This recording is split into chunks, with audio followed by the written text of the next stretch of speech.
If there's one thing I can't stand when working with other people's spreadsheets, it's having these large lists where there's more data than can fit on the screen, either down or across, and where the data is sometimes ambiguous. So what I end up having to do is scroll down to a particular record, and then I realize I don't know which column has the information I should care about, so I got to scroll all the way back to the top to see the header row and identify the right column.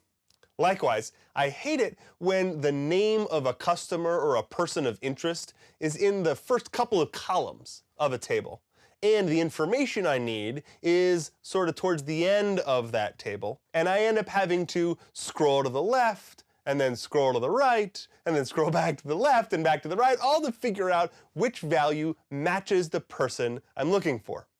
Wouldn't it be nice if we all just agreed as a society to use the freeze panes feature and eliminate this headache?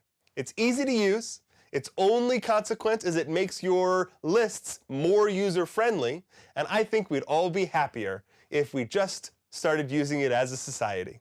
Let me show you how it works. Here we have a perfect example of a big list where there are so many rows that when I scroll down to see some of the ones towards the bottom, I lose the header row. And when I scroll to the right to see things like email address, I lose the name column.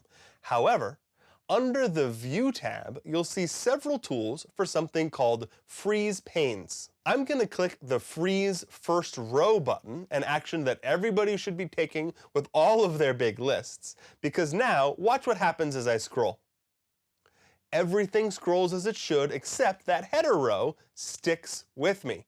What a blessing. Note that on the View tab, there's also a Freeze First Columns button, which would do the exact same thing as the Freeze First Row button, but in my case, it would only actually freeze the ID column, not my far more important name column. These two buttons that we see, the Freeze First Column, Freeze First Row, are limited to row 1 and column A, meaning if I happen to have a table with maybe a title in row 1 and then a blank row and then my headers, these two buttons just freezing rows and freezing first columns, they wouldn't help me. That's where this third button comes into play. Right now, it just says Unfreeze Panes, which, as you might guess, is the way that I undo the other two buttons. So I'm going to go and give that a click right now, and if I now don't have any rows or columns frozen, what this button says now is Freeze Panes. And what it's going to do is freeze any columns that are above or to the left of my selected cell at the moment I click the button.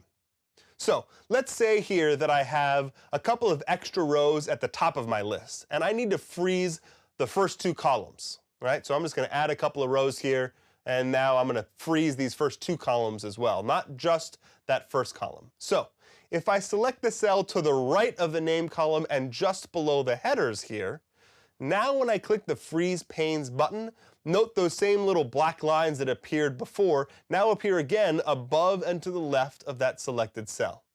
Wow, we see we've achieved a glorious and simple way to scroll around this sheet. I implore everyone watching this video to take the time to think of those with whom you share your spreadsheets, and from this day forth, freeze your panes.